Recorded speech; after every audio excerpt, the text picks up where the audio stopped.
thanks for joining us. Thanks for coming down the road with us. We're going to begin today's show with former North Dakota's United States Senator, and that's Heidi Heitkamp. My big sister, Mary Catherine. Yeah, I joke about it, but she really is much older than I am. Heidi, good to have you coming down the road with us.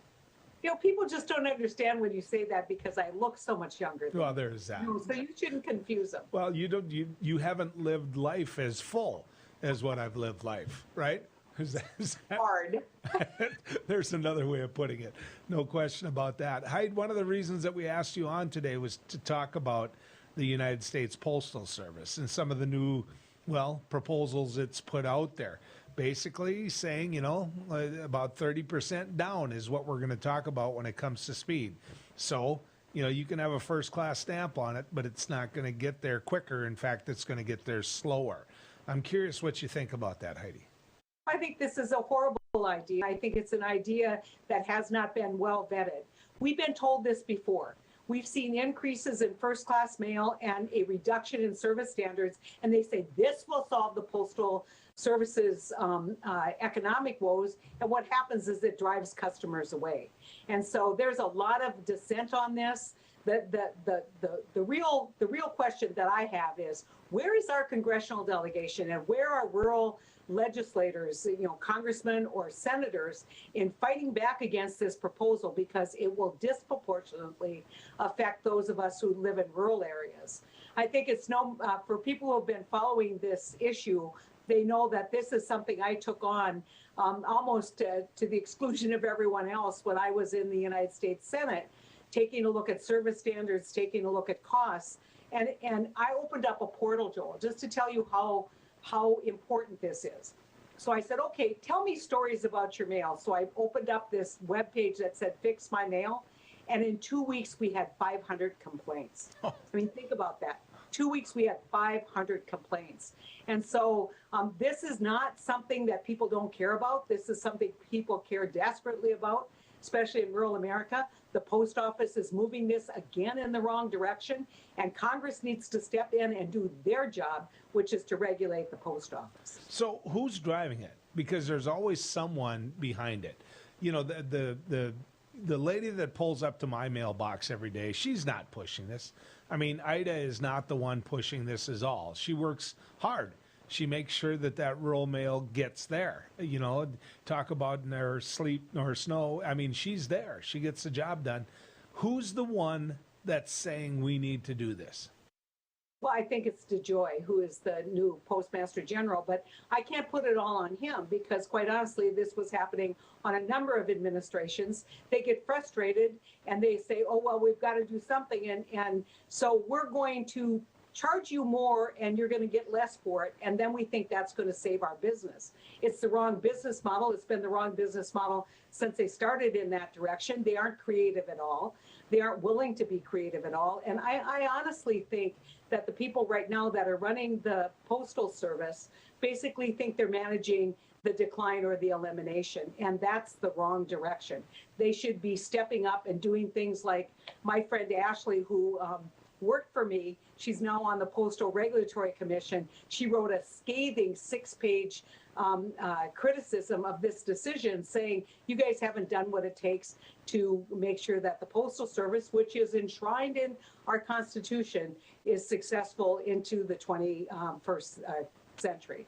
So let's talk about this, because we're heading into holiday season. I mean, it is October, where you just laid out a business model that, you put in place, and we're talking about service. We're talking about how we can get A to B. They're using the holidays as a reason to raise rates, then tell people after the holidays, we'll lower your rates. And I've never seen that before. I mean, talk to me about why that decision is made in your mind, or why it never should be made, Heidi. Well, I mean, I'm sure they would say, well, we have to hire temporary help and we have to do this, and we get slammed pretty hard during the holidays. And if you want good service, you're going to have to pay a little extra for that good service.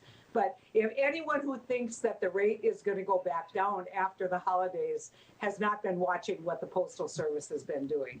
And so at some point, the former president, Trump, used to blame Amazon and the deal that Amazon had with the Postal Service to deliver the last mile packages. Well, if they were underpricing that, they should price it at a higher level and cut a better deal with Amazon. But that last mile service delivery, which is critical to rural America and can be basically a huge profit center for the Postal Service, needs to be examined, and we need to figure that out. There's no doubt that the last holiday, the Postal Service didn't do what they needed to do. People were getting Christmas cards a month late. They were getting presents. The packages weren't being delivered.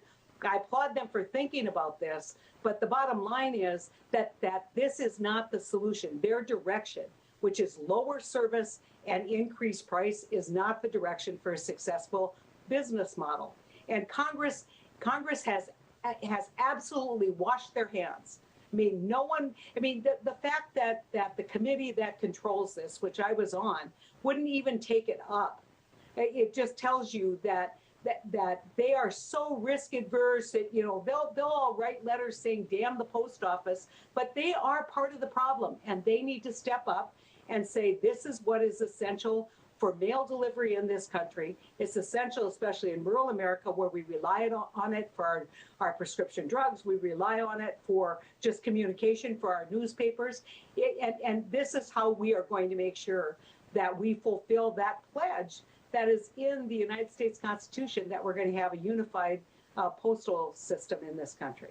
What would you say to those individuals who talk about FedEx or UPS, who say that they get the cream of the crop, they get the package, they get the things that the U.S. Postal Service could make money on, but because of that, they don't get the opportunity to cherry pick. They end up with all the rest of the work. Instead, FedEx and UPS can make the profit while doing it. I mean, what would you say to them? I would say the UPS and FedEx are private companies. They have to pay taxes. They're held to a standard that shame on the U.S. Post Office for not being more competitive, is what I would say. I'm not going to damn FedEx. I'm not going to damn the U.S. Postal or UPS. What I'm going to say is, as long as they're covering their costs as they're delivering packages, which they clearly are, then the Postal Service isn't being as competitive. They don't have to pay taxes. Think about that. The Postal Service can have revenue, can be more flexible in terms of what they do. They've got incredible assets across the country in local post offices. Why aren't they maximizing those local postal, that real estate, into something that could, in fact, be a more available stream of revenue? I think this is a failure of leadership. It's not a failure of oh, well, the Postal Service just was going to go into decline. It is a failure of leadership and business sense. And now those people, some would argue, those people who are controlling the Postal Service used to work for competitors. And is that a fair person to put in charge of our post offices? What about the argument, Heidi, that we're asking them to do too much? Let me give you an example of something you and I have debated before, and I'm just going to be upfront with folks. Heidi turned my opinion around, but I just threw it out as a point of conversation, which is, should there be rural mail carriers? Should there be the opportunity for you to get your mail on Saturday?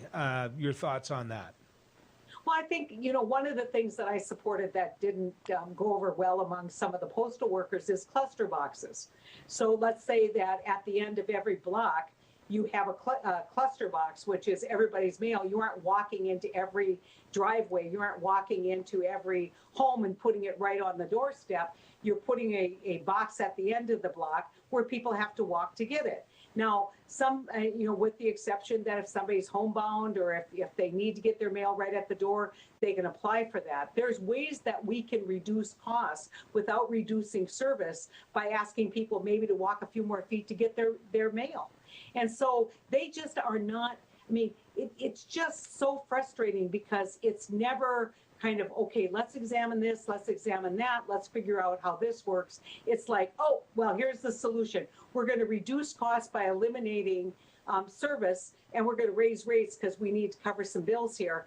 And that's a formula that's going to lead to even being less competitive and for more and more people paying their bills online as opposed to putting a stamp, more and more people sending their greeting cards online, more and more people even sending their wedding invitations. I heard from people who literally had mailed their wedding invitation with plenty of time and the Postal Service delivered them the day of the wedding. So, I mean, we have, my point is, that when that happens, somebody says, I'm not doing that again. I'm not using the post office to reach out and invite people to my wedding. I'm going to use something different than the post office. And so when you reduce service, you reduce demand. And that is a spiral downward that can't continue if we expect to have a post office. So do you think the American public would pay more to keep that service? For me to have Ida at the top of my hill to bring me my mail, to get the type of service that I'm enjoying right now? Do you think that I should be paying a quarter more per envelope? You know, they are going to raise the first class rates. The problem is that first class is where we've seen a huge reduction in demand, right? So you tell me, Joel, I don't write out very many checks and send them through the mail. What I do is I go on my bank webpage and say, okay, pay these bills, or I set it up for automatic payment with my Visa or American Express card. And so we've already seen some of this transition. We've got to figure out what it is that people still need the Postal Service for and price that competitively so that people can, in fact, get the same level of service at a reasonable price. I'm not saying that postal rates don't need to take some kind of increase, but I think you need to provide service if you're going to increase the rates the way they're talking about increasing the rates. When we come back, we're going to get a chance to continue our conversation with Senator Heidi Heitkamp. What we're going to focus on is what I saw and what I took a look at when it came to 60 Minutes. I encourage you to go there. Go to 60 Minutes website, take a look at it. It's definitely worth your time. And I would suggest if you've got a 13, 12-year-old daughter at home, it's almost required that you go see it. So stick around. More coming your way right here on Down the Road. We were talking before the break with United States Senator Heidi Heitkamp about delivery. That's right. In the case of delivering mail, in the case of delivering packages, well, in the case of delivering messages and connecting people, one of the tools that is really used a lot is Facebook and Instagram. Well, Facebook has Instagram. They're one and the same.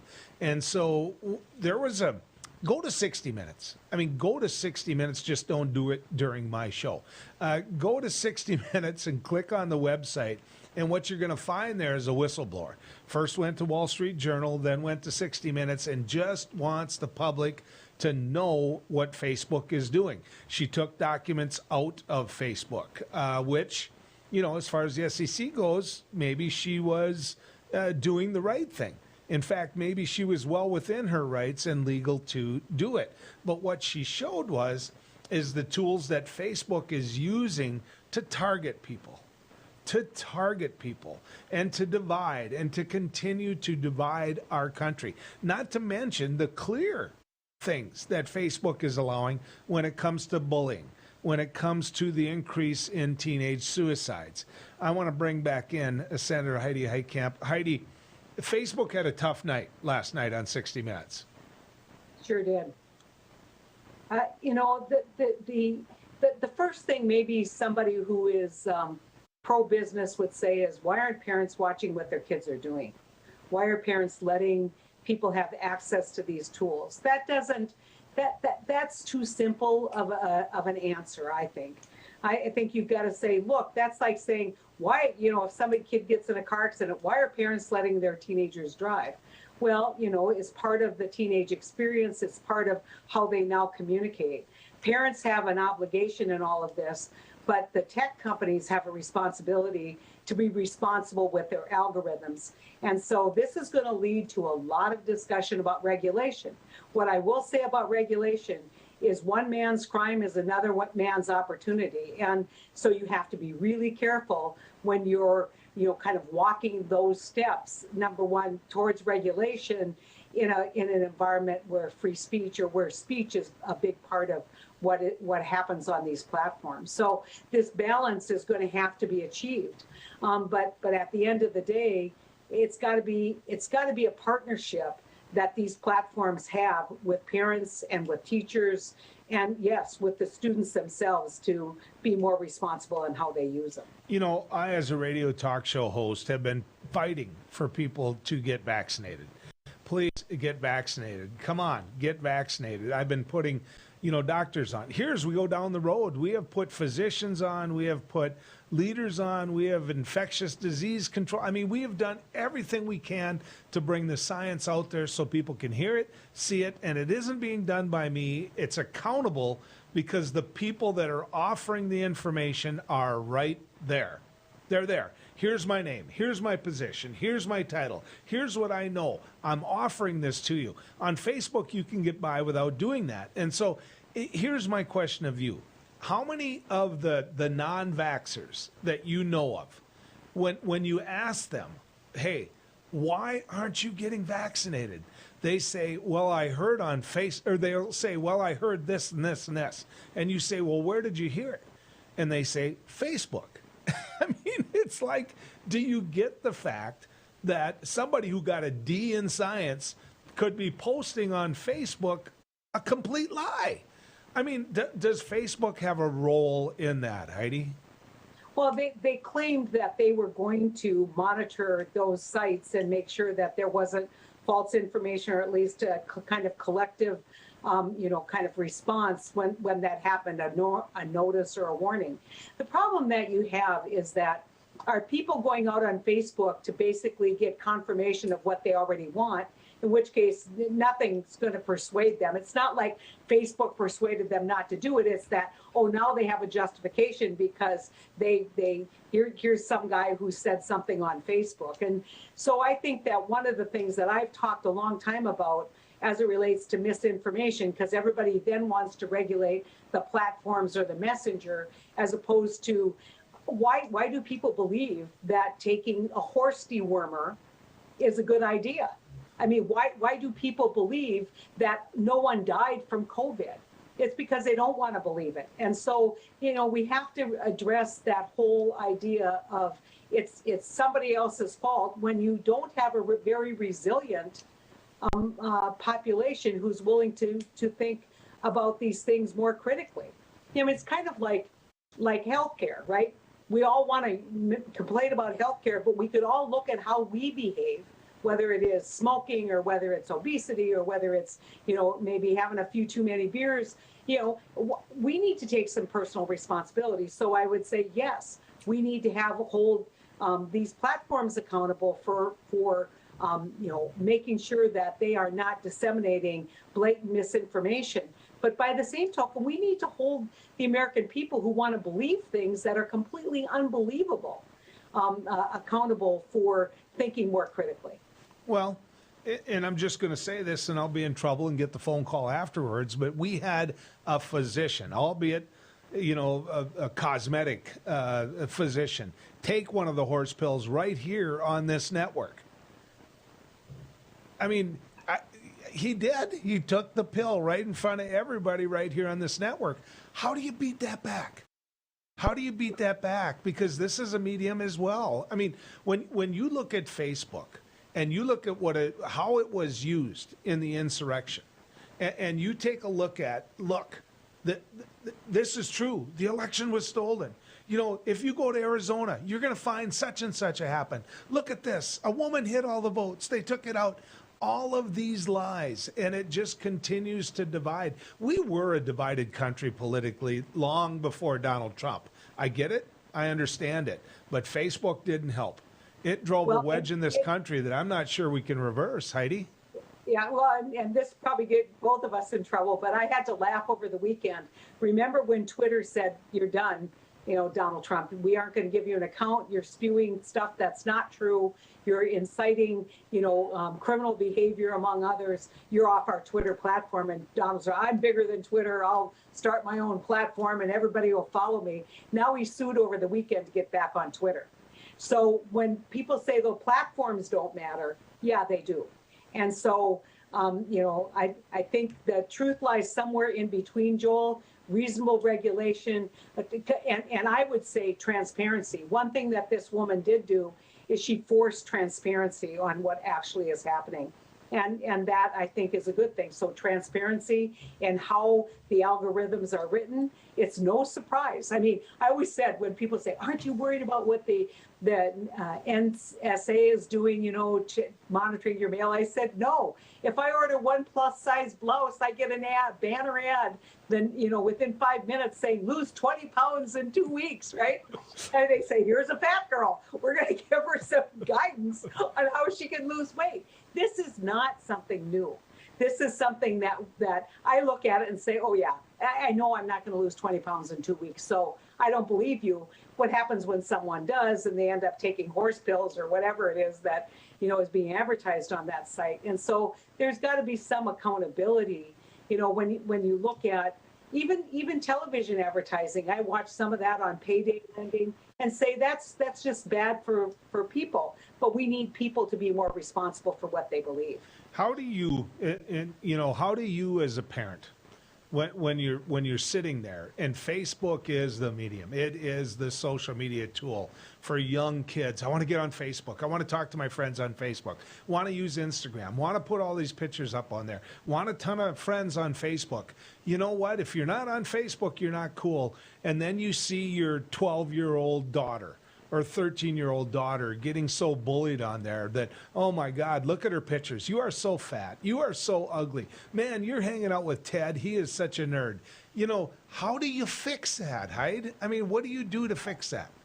This is where parent-teacher organizations and parents joining together. I mean, this happened to me once back when there was instant messenger. It was before Facebook. You know, my daughter and her friend were in their bedroom texting, you know, instant messaging each other, and they wrote something nasty, and I caught them. And I said, really, girls? This is where parents banding together and saying, you are not going to be on those platforms. We're going to monitor what you're on those platforms. You are not going to bully other kids. That is horrible. And the question is that when your parents are bullied, are they going to let the kids bully other people? When they see parents bullying each other and bullying other people on Facebook and on Twitter, do they then get desensitized? So, you know, I always say this about kids. You always say, oh, you know, what kids don't do what they're told. They do what they see. And when they see their parents and they see society being so coarse, whether it's a NASCAR race that says, you know, F Joe Biden, right? They chant that. When kids see that, that just lowers the civility and gives them permission to do other mean things. And so we've got to take responsibility as adults, Joel. Well, and so does Facebook. I mean, so does Facebook. Facebook needs to step up. They were in a position, if you go and look at that interview on 60 Minutes, to do more, and they pulled it completely back after the election. And we wouldn't know about it if it wasn't for the whistleblower. So I know you know that. I'm talking to you. And Joel, quite honestly, how damn important is money? You're already you're like the wealthiest company in America, one of the yet really, you're not a struggling financial entity. Maybe you could take a little cut and pay to do the right thing. Yeah. Heidi, thanks. Thanks for coming on with us. I appreciate it. You bet. Take care.